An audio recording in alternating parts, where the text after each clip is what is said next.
Yes students, अब देखो example number third में भी क्या है, आपको विदाउट एक्सपेंडिंग इस डिटर्मिनेंट को जीरो शो करना है। जीरो शो करना है तो इसका मतलब क्या होगा, डिटर्मिनेंट की कोई ना कोई प्रॉपर्टी यूज होगी। प्रॉपर्टी भी कौन सी, कि उसकी या तो कोई दो रो सेम होंगे या कोई दो कॉलम सेम होंगे, इस टाइप से। तो देखो इसको देख के आप क्या ऑब्जर्व करते हो कि ए यहाँ पे बी प्लस सी, यहाँ पे बी, यहाँ पे सी प्लस ए, यहाँ पे सी, यहाँ पे ए प्लस बी। तो अगर इन दोनों कॉलम को ऐड कर दें, मीन्स इस थर्ड कॉलम को किससे रिप्लेस कर दें, third column plus second column, तो जो थर्ड कॉलम बनेगा आपका वो क्या बन जाएगा, ए प्लस बी प्लस सी, ए प्लस बी प्लस सी, ए प्लस बी प्लस सी। मीन्स सारी एंट्रीज क्या हो जाएंगी इस कॉलम में सेम। और अगर किसी कॉलम में आपके पास एंट्रीज सेम होते हैं तो उसका डिटर्मिनेंट क्या आता है, आपका जीरो आता है। तो करो इसको, कैसे करोगे आप, कौन सा ऑपरेशन अप्लाई करोगे, C3 पे कर रहे हो ना, तो क्या आएगा, C3 चेंज हो जाएगा, किस में चेंज हो जाएगा, C3 प्लस C2। ये वाला आपने क्या किया, ऑपरेशन अप्लाई किया।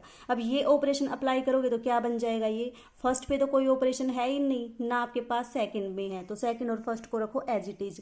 थर्ड किस में चेंज हुआ है, थर्ड प्लस सेकंड में। थर्ड प्लस सेकंड करो तो कितना आ जाएगा, ए प्लस बी प्लस सी, ए प्लस बी प्लस सी, बी प्लस सी प्लस ए, बी प्लस सी प्लस ए, सी प्लस ए प्लस बी। ठीक है, ये आ गया आपका डिटर्मिनेंट। अब ये तीनों एंट्रीज क्या है आपकी, सेम। और अगर किसी डिटर्मिनेंट में किसी एक कॉलम में तीनों की तीनों एंट्री सेम हो तो उसका डिटर्मिनेंट कितना आता है आपका, जीरो। यही आपको क्या करना था, शो करना था। उसके बाद सेकेंड पार्ट देखो। सेकेंड पार्ट में क्या है, आपको इस डिटर्मिनेंट की वैल्यू जीरो के इक्वल दिखानी है और बिना एक्सपेंड किए। बिना एक्सपेंड किए करना है तो इसका मतलब कोई ना कोई प्रॉपर्टी यूज होगी। तो अब देखो इसको देख के आपने क्या ऑब्जर्व किया, सबसे पहले तो आपके दिमाग में ये आया कि जो सेकंड रो है उसमें दो एंट्रीज का सम है।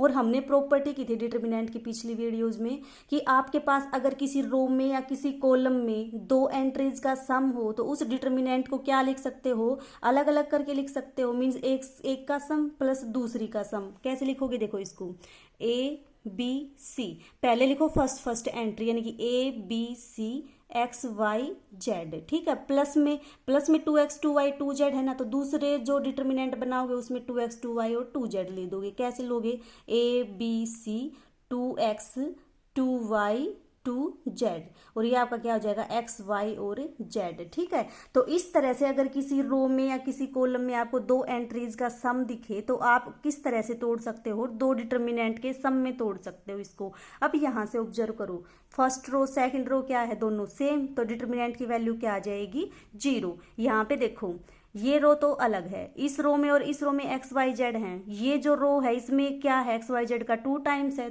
दोनों में आपके तीनों एंट्रीज में 2 2 2 है, तो 2 को क्या निकाल दो, कॉमन निकाल दो। कॉमन आ जाएगा तो कितना बचेगा, A B C X Y Z और एक्स वाई जेड। अब देखो होगी ना दोनों एंट्रीज आपकी सेम इन रो की, तो इसकी वैल्यू भी कितनी आ जाएगी, जीरो आ जाएगी। तो इस तरह अगर आपके पास बिना एक्सपेंड किए डिटर्मिनेंट की वैल्यू जीरो पूछे तो आप कैसे करोगे, जस्ट डिटर्मिनेंट की प्रॉपर्टीज का यूज करके उसको जीरो दिखाओगे। ठीक है, उसके बाद आपका एग्जाम्पल फोर्थ में भी क्या करना है आपको, बिना एक्सपेंड किए इस डिटर्मिनेंट की वैल्यू, एक जो डिटर्मिनेंट दे रखा है उसके इक्वल शो करनी है। ठीक है, उस डिटर्मिनेंट की वैल्यू कितनी है आपके पास, 1 A square A cube, 1 B square B cube, 1 C square C cube, इसके इक्वल शो करनी है आपको। तो देखो आपने इसको देख के क्या ऑब्जर्व किया कि आपके पास क्या है, ये एक रो में तो है 1 1 1, एक में ए स्क्वायर बी स्क्वायर सी स्क्वायर, और एक में ए क्यूब बी क्यूब और सी क्यूब, यहाँ पे स्क्वायर है आपका। अब देखो ए से ए स्क्वायर कब आएगा, जब इसकी ए से मल्टीप्लाई करोगे। ए क्यूब कब आएगा, जब इसकी ए से मल्टीप्लाई करोगे। और देखो अगर इस रो की आप इसमें किस चीज की कमी है आपके पास, ये बी सी है, अगर ए से मल्टीप्लाई कर दोगे तो ए बी सी बन जाएगा। ये सी ए है, इसके अगर बी से मल्टीप्लाई कर दोगे तो ये तो बी सी ए बन जाएगा, ये बी क्यूब बन जाएगा, और ये क्या बन जाएगा, बी स्क्वायर बन जाएगा। और अगर इसकी सी से मल्टीप्लाई कर दो तो ये क्या बन जाएगा, ए बी सी, ये सी क्यूब, और ये आपका सी स्क्वायर सी क्यूब। और क्या आ जाएगा आपके पास इन तीनों रो में, ए बी सी और ए बी सी आ जाएगा। ए बी सी की जगह पे क्या कर दो, ए बी सी को कॉमन ले दो, तो आपके पास क्या आ जाएगा, रिजल्ट आएगा। देखो करके देखते हैं इसको। तो आप क्या करोगे, इसमें आप करोगे इसकी तो ए से मल्टीप्लाई कर दो, इसकी बी से मल्टीप्लाई कर दो और इसकी सी से मल्टीप्लाई कर दो, यानी कि इस डिटर्मिनेंट की ए बी सी से मल्टीप्लाई करनी पड़ेगी आपको। फर्स्ट रो की ए से, सेकंड रो की बी से, थर्ड रो की सी से। अब किसी नंबर से मल्टीप्लाई करोगे तो उस नंबर से डिवाइड भी तो करोगे बैलेंस करने के लिए आप। तो आपने क्या किया, ए बी सी से मल्टीप्लाई भी कर दिया, ए बी सी से डिवाइड भी कर दिया इस डिटर्मिनेंट को, ठीक है।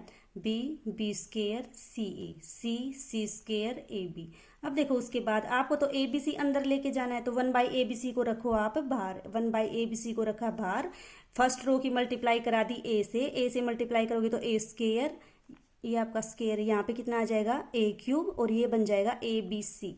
ये क्या बन जाएगा, बी से मल्टीप्लाई करोगे तो B square B cube A B C. ये क्या बन जाएगा आपके पास, C square C cube A B C. अब देखो इस तीनों में से ए बी सी क्या है आपके पास, कॉमन है, तो ए बी सी को क्या निकाल दो, बाहर निकाल दो। ए बी सी को बाहर निकालोगे तो कितना आ जाएगा आपके पास, A B C upon A B C. और ये क्या बन जाएगा, A square A cube. A B C को बाहर निकालोगे तो 1 1 1 बचेगा यहाँ से। ये आ गया आपका B square B cube as it is, C square C cube as it is. इससे ये आपका कैंसिल हो जाएगा और इसी के इक्वल इसकी वैल्यू क्या करनी थी, आपको शो करनी थी, ठीक है।